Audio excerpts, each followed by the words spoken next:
தம்பியை அனுப்புறீங்க. 586 வாக்குக்கும் 400 வாக்குக்கும் இடையில எவ்வளவு வித்தியாசம்? 186 வாக்கு. அந்த 186 வாக்கு வித்தியாசம் கூடுதலாக வழங்கிய முஜாஹித் அவர்கள் 5 வருஷ காலத்திலே இந்த ஊருக்கு என்ன செய்தார் என்று நான் கேட்கிறேன். மனச்சாட்சி இந்த ஊர்ல உள்ள எல்லாத்தையும் கேட்கிறேன். அவருக்கு போடாம அண்ணா ஓட்டு போட்டாங்க கேட்கிறேன். 180 வாக்கு குறைவாக வழங்கினீர்களே, அவரோடு ஒப்பிட்டு நீங்கள் பார்த்தால் அந்த தம்பி முஜாஹித் அவர்களும் அல்லது அங்கு கேட்டு 400 வாக்கு இந்த ஊரவர்களுடைய வாக்கை பெற்று வந்த தம்பியும் செய்த சேவைகளை 2 தராசிலே வைத்து நீங்கள் ஒப்பிட்டு பார்க்க. இதே இடத்திலே நான் வந்து சொன்னேன், அதிகபட்ச வாக்குகளால் முஜாஹிதை வெல்லத்தை நீங்கள் இந்த கட்சியின் தலைமை ஆசைப்படுகிறது. இந்த தம்பி முஜாஹித் இந்த மண்ணுக்கும் இந்த மக்களுக்கும் எனக்கும் எனது கட்சிக்கும் இந்த புத்தகத்திலே வாழ்ந்த அறுதி மக்களுக்கும் இந்த மீன் குடியேற்ற நடவடிக்கையை நமது கட்சி செய்த பொழுது ஒரு சகோதரனாக ஆதரவாளராக கட்சியுடைய தொண்டனாக இருந்து செய்த பணிக்கு நன்றி கடன் செலுத்த நான் ஆசைப்படுகிறேன். அதிகபட்ச வாக்கை வழங்குங்கள் என்று நான் கேட்டேன். வீராசாரத்தில் அதிகமாக வெல்ல வேண்டும் என்று நான் சொன்னேன். ஆனால் நீங்கள் 580 வாக்கை கொடுத்தீர்கள். கொடுத்தவர்களுக்கு நன்றி. அன்பு சகோதரர்களே, மனிதாபிமானம் உள்ளவர்கள், மனச்சாட்சி உள்ளவர்கள், நேர்மையானவர்கள், இந்த ஊரிலே அல்லாஹ்வுக்கு பயந்தவர்கள், அபிஷேகமா போன்ற பணியிலே அதிகமாக ஈடுபடுகின்றவர்கள் இந்த ஊரிலே இருக்கிறீர்கள். உங்களிடத்திலே நான் கேட்கிறேன், அந்த 400 வாக்கு அதே போல இன்னொரு கட்சிக்கு கொடுத்தீர்கள். அந்த கட்சி எடுத்த வாக்கு ரெண்டையும் கூட்டி பார்த்தால் எங்களுக்கு தந்த வாக்கு அதை விட குறை. அவ்வாறு தந்த 40% வாக்கை பெற்ற நாங்கள் 40% வாக்கை உள்ளே பெற்ற முஜாஹித் என்ன செய்தார்? 60% வாக்கை நீங்கள் அங்கு எதிர்த்தரப்புக்கு வழங்கி அவர்கள் இந்த மண்ணுக்கு என்ன செய்தார்? எத்தனை பாறை போட்டார்கள்? இப்படி எங்காவது ஏன் தாராளமாக இருக்கிறதா? பாதைகள், உள்ளூர் பாதைகள், விளையாட்டு மைதானம் ஒன்றொன்றாக நான் சொல்ல நேரமில்லை. அன்பு தாய்மார்களே, சகோதரர்களே, இளைஞர்களே, நாம் இஸ்லாமியர்கள்.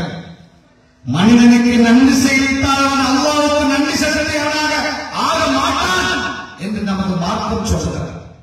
மனிதாபிமானம், மனச்சாட்சி நம்மிடத்திலே இறுக்கமாக இருந்தால் அந்த எதிர்கட்சிகளுக்கு மீண்டும் வாக்குகளை அள்ளி போடுவதற்கு, வாக்களிப்பதற்கு இந்த சமூகத்திலே, இந்த ஊரிலே, போராட்டத்திலே, புதுக்குடியிலே, ஹிஜ்ரத்திலே, ஹிஜ்ராவிலே யாராவது முன்வருவீர்களாக இருந்தால் நியாயமா என்று நான் கேட்கின்றேன். அது சரியா என்று கேட்கிறேன். எந்த வகையில் நியாயம் என்று நான் கேட்கிறேன். தம்பி முஜாஹித் சொன்னது போல மின்சார திட்டமா, தண்ணீர் திட்டமா, வீடா, காணியா, பாறையா அல்லது ஏதோ அல்லைக்கா என்ன, எதிலும் நாங்கள் கட்சி பார்க்கவில்லை, அரசியல் பேசவில்லை, அரசியல் பார்க்கவில்லை. நேற்று இந்த முன்னுக்கு இருக்கிற கட்சி அலுவலகத்துக்கு வந்த அமைச்சர் சொன்னாராம், நிஷா ஒன்றும் செய்யலையா என்ன, அவர் நிறைய தான் இந்த ஊருக்கு செய்து வந்தீங்க. நிறைய செய்தாங்க. இந்த 6 மாசத்துக்குள்ள நிறைய மன்னாருக்கு செய்துட்டாங்க, புதுக்குடியிருப்புக்கும் கோனார் பண்ணைக்கு ஈரானருக்கு செய்துட்டு வந்து ஓட்டு கேட்கிறாங்க. அவர்கள் என்ன செய்ய போகின்றோம் என்பதை சொல்ல வேண்டுமே ஒழிய தேவையில்லாமல் மற்றவர்களை விமர்சித்து வாக்கு கேட்பது எந்த வகையில் நியாயம்?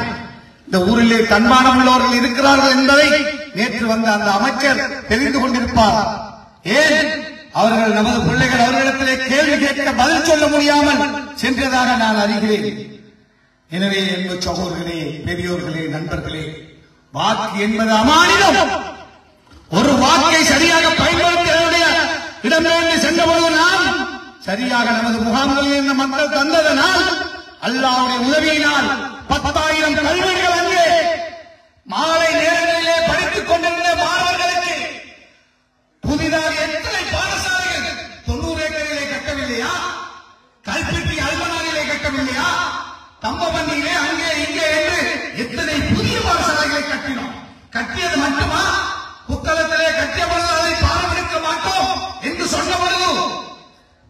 மன்னார் வலயக்கல்வி பணிமனையில் இருந்து புத்தள பாடசாலைகளை பரிபாலனம் செய்து இங்கிருந்து சம்பளம் அனுப்பி அங்கு கொடுத்து இங்கிருந்து கதிரமேசை அனுப்பி இங்கிருந்து புத்தகம் அனுப்பி அந்த பிள்ளைகளுக்கு கொடுக்கவில்லையா? எதனால் பெற்றோம்? வைத்தியசாலைகளை அமைக்கவில்லையா? அமைத்தவர்கள் அதை பாராட்ட மாட்டோம் என்று சொல்ல பொழுது வடமாகாண சபையிலிருந்து மன்னாரிலிருந்து மன்னார் புத்தகத்திலே 5 வைத்தியசாலைகள் 6 வைத்தியசாலைகளை பரிபாலனம் செய்து இங்கிருந்து டாக்டர் அனுப்பி இங்கிருந்து மெடிசின் அனுப்பி இங்கிருந்து உத்தியோகர்களை நியமித்து நாங்கள் மக்களுக்கு உதவி செய்யவில்லையா? இது எதனால் வந்தது?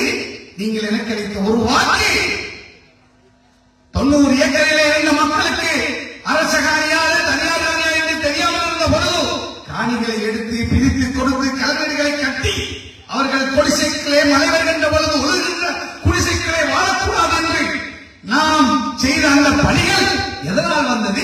இந்த அரசியல் அதிகாரத்தினால், நீங்கள் அளித்த அந்த ஒரு வாக்கினால். அல்ஹம்துலில்லாஹ், எத்தனை விஷயங்கள் தனியான ஒரு கிராமமாக இன்று வாக்கு கேட்டு செல்லுகின்ற கிராமமாக, ஒரு மரியாதைக்குரிய கிராமமாக சலாமத்புரம் 25 ஏக்கர் 90 ஏக்கர் மாற்றப்பட்டது இல்லையா? அன்பு சகோதரிகளே, தாய்மார்களே, இந்த மண்ணிலே வந்து என்னை ஏசி வாக்கு கேட்கிறார்கள். இந்த மண்ணுக்கு நான் சொன்னேன் முஜாஹிதுக்கு 586 400 அதே போல கேட்கிறேன். இந்த கட்சி 586 வாக்கை வழங்கி இந்த கட்சியுடைய தலைமை இந்த ஊருக்கு என்ன செய்திருக்கிறது? அந்த 400 வாக்கை நீங்கள் வழங்கினீர்களே, அந்த கட்சியுடைய தலைமை என்ன இந்த ஊருக்கு செய்திருக்கிறது என்று கேட்கிறேன். தேர்தல் வருகின்ற பொழுது மட்டும் வந்து கோஷங்களை எழுப்பி சமூக உணர்வை தூண்டி வாக்களை எடுத்துக்கொண்டு சென்றால் இன்னும் ஒரு 5 வருஷத்துக்கு பிறகு அடுத்ததிலே அவர்களை காண்பீர்களே ஒழிய ஒரு புடி மண்ணாவது இந்த மண்ணுக்கு ஒரு மலசல குணமாவது நூற்றுக்கணக்கான வீடுகள் இந்த ஊரிலே நாம் கட்டினோமே, ஒரு வீட்டையாவது சைபரிலிருந்து 100 வரை அல்ஹம்துலில்லாஹ் செய்திருக்கிறது. நான் கேட்கிறேன், அந்த 400 வாக்கை பெற்ற தலைமை சைபரிலிருந்து எத்தனை வீதம் இந்த மக்களுக்கு வேலை செய்திருக்கிறது என்று நான் கேட்கிறேன். ஒப்பீட்டு விதி ஏன் திரும்ப திரும்ப அவ்வாறானவர்களுக்கு வாக்களித்து இந்த ஊருடைய எதுவுமே செய்யாமல், எதுவுமே இந்த ஊருக்கு செய்யாமல், எதுவுமே செய்ய முடியாது என்று தெரிந்தும் ஏன் நீங்கள் இந்த வாக்குகளை மாற்றுக் கட்சிகளுக்கு அளிக்க வேண்டும் என்று நான் கேட்கிறேன்.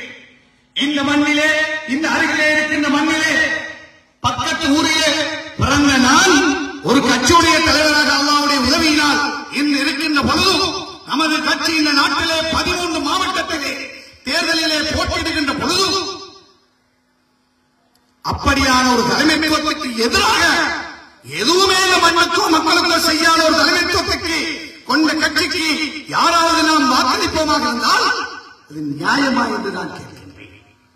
எனவே அன்பு சகோதரர்களே, பெரியோர்களே, உறவுக்காக வாக்களிக்கின்ற தேர்தல் அல்ல, நட்புக்காக வாக்களிக்கின்ற தேர்தல் அல்ல, அல்லது தெரிந்தவர் என்பதற்காக வாக்களிப்பது அல்ல. ஒரு வீட்டிலே 5 ஓட்டு 3 இங்கே போடு 2 அங்கே போடு என்ற அவ்வாறான முடிவுகள் அவ்வாறு எடுக்கின்ற தேர்தல் அல்ல. ஒட்டுமொத்தமாக நமது ஒற்றுமையை காட்டுகின்ற தேர்தல், ஒட்டுமொத்தமாக இந்த மண்ணுக்கு பணியாற்றுவதற்கு அங்கீகாரம் வழங்குகின்ற தேர்தல். தம்பி முஜாஹித் சேமனாக இருந்து இந்த மண்ணுக்கு என்னென்ன பணிகளை செய்தாரோ அதற்கு நீங்கள் நன்றி செலுத்துகின்ற தேர்தல். இந்த கட்சியுடைய தலைமை இந்த மண்ணுக்கு என்னென்ன பணிகளை ஆற்றிவிட்டு இருக்கிறதோ, 4 வருஷம் சிறையிலும் அங்கும் இங்கும் கஷ்டப்பட்டதனால் பல பெரிய விஷயங்களை செய்ய முடியாவிட்டாலும் என்று என்னிடத்திலே பதவியும் அந்தஸ்து நின்றதோ அந்த காலத்திலே மிக வேகமாக இந்த மண்ணுக்கு மக்களுக்கு பாடசாலைக்கு பாதைகளும் விளையாட்டு மைதானம் இன்னொரு பணிகளை அரசு உத்தியோகங்கள் என்று பல விஷயங்களை இந்த மண்ணுக்கு செய்யக்கூடிய கடமை அந்தஸ்து அல்லது அதிகாரம் இருக்கின்ற பொழுது நாங்கள் செய்து காட்டிருக்கோம். அதே போல அந்த கட்சிக்கு அதிகாரம் இருந்தது, அமைச்சர் பதவிகளை வைத்திருக்கிறார்கள். அதனால் இந்த ஊர், இந்த மக்கள், இந்த பாடசாலை, இந்த பிரதேசம், இந்த இளைஞர்கள், இந்த விளையாட்டு மைதானம் என்ன லாபங்களை அடைந்தது என்று நான் கேட்கிறேன். எனவே யாரையும் நான் அவர்களை குறை சொல்ல முடியாது. நாம் புத்தியாக சிந்திக்க வேண்டும், நாம் சற்று உறுதியாக சிந்திக்க வேண்டும். தம்பி முஜாஹிதை சேமனாக ஆக்கினோம், எவ்வளவு சவால்களுக்கு மத்தியிலே ஆக்கினோம். முஜாஹித் செய்த தவறு என்ன?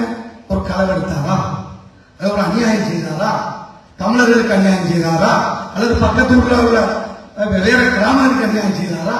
உங்களை பிறந்த ஊருக்கு கொஞ்சம் கூட செய்திருப்பாரா? அதெல்லாம் அவருக்கு வேலை செய்திருக்காங்க. அவர் செய்த அநியாயம் என்ன? ஏன் அவரை விளக்க வேண்டும்? நான் சிறையிலே இருக்கிறேன், என்னை சிறையிலே அடைத்திருக்கிறார்கள், இங்கு முஜாஹிதை பதவியிலிருந்து நீக்குகிறார்கள். இந்த ஊரை சேர்ந்தவர், நான் ஒரு வார்த்தை கொடுத்தவர், பாவம் ஊரவன் தானே, ஒன்றா ஒரு பள்ளிக்கூடத்தில் படிச்சிருக்கிறோம், ஒரு பள்ளிவாசல தொழுதிருக்கிறோம், நாங்கள் எல்லாம் உறவுகள். ஏதோ இந்த ஊருக்கு ஒரு அந்தஸ்தை அல்லாஹ் வந்தான், ஏசிஎன்சி கட்சி தந்தது. அவ்வாறு இருக்கின்ற அதிகாரத்தை பறித்தெடுக்க பார்க்கிறார்கள். சேர்மன் என்பது சாதாரண விஷயம் அல்ல. இந்த ஊரில் இருக்கின்ற ஒரு அந்தஸ்து, அது அப்துல் கலாம் மாமாக இருக்கலாம், அல்லது எங்களுடைய சத்தார் மாமா இருக்கலாம், அல்லது இருக்கிற உலமாக்கள் யாரால் ஒருவனுக்கு கிடைத்த பதவி, அதை பறிக்க பார்க்கிறார்களே, இதை தடுக்க வேண்டும். என்ன சொல்ல வேண்டும்? மனச்சாட்சி இருந்தா வேணாம், இதை செய்யாதீங்க, நல்ல ஏதோ ஒரு வருஷம் இருக்கிறது, அவருடைய தலைவர் ஜெயிலே இருக்கிறார், அநியாயமா புடிச்சு கோட்டாவை அடைச்சு வச்சுக்கிறான், இந்த நேரத்தில் பழிவாங்கல் சரியில்லை, ஒரு தவறு நிற்கும் போது நான் எனக்கு கை வைத்தேடாது, நான் மொத்தா போன அந்த ஊர்ல தான் மைய திறக்கணும், நான் அந்த ஊர்ல படிச்ச பாடசாலை இருக்குது, இந்த ரத்த உறவு இருக்குது, அந்த பள்ளியில நாங்கள் தொழுவோம், தராவியா வந்தா தொழுவோம், ஜும்மாக்கு போறோம், ஒன்றா இருக்கிறோம், நான் கை வைத்தேடாது, வைத்தா இந்த ஊரவர்கள் என்ன ஒரு குற்றவாளியாக நாளை பார்த்து விடுவார்கள், நான் கை வைக்க மாட்டேன் என்றாவது இருந்திருக்கலாமா இல்லையா? அதுவும் செய்யாமல் இதுவும் செய்யாமல் எதிராக கையை உயர்த்தி பேச்சாளர்களோட கொன்சலோடு சேர்ந்து காட்டாஸ்பத்திரியிலே அந்த மக்களுடைய காணியை கொன்சல் பறித்த பொழுது முஜாஹித் அந்த மக்கள் சிறுபான்மையாக வாழ்கிற காணி பறி போனால் இல்லாத ஆகிவிடும் என்று ஒரு மைதானத்துக்கு ஒரு ஸ்டேடியத்தை கொடுத்து அந்த காணியை காப்பாற்றி கொடுத்தார். முருகன் கோயிலேயே அந்த மக்கள் இந்துக்கள் தனியாக சிறுமியாக இருக்கிறார்கள் என்று அவர்களுக்கு உதவி செய்தார். அதே மாதிரி பெரும்பான்மையாக கத்தோலிக்க மக்களுக்கு உதவி செய்திருக்கிறார். அவ்வாறு எந்த பாகுபாடும் இல்லாமல் வேலை செய்த முஜாஹிதை வீழ்த்திவிட்டு இந்த ஊருக்கு இருந்த கௌரவத்தை நீக்கிவிட்டு அது எல்லா சரியிலும் இந்த 400 வாக்கை இந்த ஊர் மக்களுடைய வாக்களை பெற்ற அந்த தம்பி செய்தார் என்றால் இவரை அந்த பதவியிலிருந்து நீக்கிவிட்டு 2 சீட்டா இருந்தது இஸ்லாமிக்கு 2 சீட், ஒரு சீட் அங்கே ஒரு சீட் இங்கே, அவரை கொண்டு போய் அந்த இடத்துல எந்த மாதிரி நியாயம்? 7-8 பேர் வச்சிருக்கிற ஏசிஎம்சி கௌரவப்படுத்தி உங்க ஊரவருக்கு கொடுத்த பதவியை பறிச்சு 10 சீட் எங்கிட்ட இருக்கு, அதை பறிச்சு 2 சீட் உள்ள அந்த தம்பி ஒருத்தருக்கு கொடுக்கிறேன்னா அதுக்கு போய் இந்த தம்பி கை வைக்கிறேன்னா இந்த நியாயம்? முஜாஹித் சொல்றார் அவருக்காக குடு, அதுவும் வேணாம். அன்பு சகோதரர்களே, நண்பர்களே, அவ்வாறான கட்சிக்கு அவ்வாறானவர்களை மீண்டும் மீண்டும் வாக்களிப்பது என்னது? இந்த ஊருக்கு செய்கிற துரோகம், ஊருடைய எதிர்காலத்துக்கு செய்கிற துரோகம், இந்த பாடசாலைக்கு செய்கிற துரோகம், இளைஞர் சமூகத்துக்கு செய்கிற துரோகம். எனவே உங்களிடத்திலே நான் ஒப்படைக்கின்றேன், மனச்சாட்சியோடு நடந்து கொள்ளுங்கள். இந்த ஊரிலே வாக்கள் எண்ணப்படும், மன்னாரிலே எண்ண மாட்டார்கள். அந்த வேலையிலே நாங்கள் பார்க்க வேண்டும். நாங்கள் செய்த பணிக்கு அதே போல தம்பி முஜாஹித் சேமன் என்ற பணிக்கு, தம்பி முஜாஹிதை சேமன் என்ற ஆட்சி அநியாயத்துக்கு எதிராக, இந்த ஊரில் அந்த கவிசாரத்தை படுத்தெடுத்ததற்கு எதிராக நீங்கள் எல்லோரும் ஒன்றுபட்டு நாங்கள் இந்த வகையிலே இந்த தொலைபேசி சின்னத்துக்கு எங்களுடைய அங்கீகாரத்தை, எனது தம்பி ரியாவுக்கு எங்களுடைய அங்கீகாரத்தை வழங்குகிறோம், எங்களுடைய ஒற்றுமையை காட்டுகிறோம். இன்னும் பல பணிகளை இந்த மண்ணுக்கு செய்வதற்கு இன்ஷா அல்லாஹ் அங்கீகாரம் கொடுக்கிறோம் என்று ஒன்றுபட்டு நீங்கள் இந்த தொலைபேசி சின்னத்துக்கு வாக்களிக்கின்ற பூர்வத்தராக இருப்பீர்கள் என்று நான் நம்புகின்றேன். தயவு செய்து தவறு செய்து விடாதீர்கள், தயவு செய்து பிழைவிட்டு விடாதீர்கள் என்று நான் விஜயம் செய்தேன். ஒரே ஒரு வட்டாரத்தை தவிர, அல்ஹம்துலில்லாஹ், ஒரே ஒரு வட்டாரத்தை தவிர எல்லா வட்டாரத்தையும் அகில மக்கள் ஆலோசித்த பிரதேசங்களில் இன்ஷா அல்லாஹ் வெல்லக்கூடிய வாய்ப்பு எங்களுக்கு தெரிகிறது. அவ்வாறு வெல்லுகின்ற பொழுது தவிசாரரை நியமிக்கின்ற பொறுப்பு நமது கட்சிக்கு சாட்டப்படும். இன்ஷா அல்லாஹ் அன்பு சகோதரர்களே, அவ்வாறான ஒரு கட்சிக்கு பின்னால் உந்து சக்தியாக இருங்கள். அவ்வாறான ஒரு கட்சியுடைய தலைமைத்துவத்துக்கு பின்னால், அந்த கட்சிக்கு பின்னால், அவ்வாறான வேட்பாளருக்கு பின்னால் நாங்களும் இருக்கிறோம் என்ற செய்தியை சொல்லி, போன முறை 580 இந்த முறை எல்லா வாக்களையும் ஒன்றுபடுத்தி அதை டபுள் மடங்காக ஆக்குகின்ற மக்கள். செய்திகளை உடனுக்குடன் தெரிந்து கொள்ள உடனே சப்ஸ்கிரைப் பண்ணுங்க.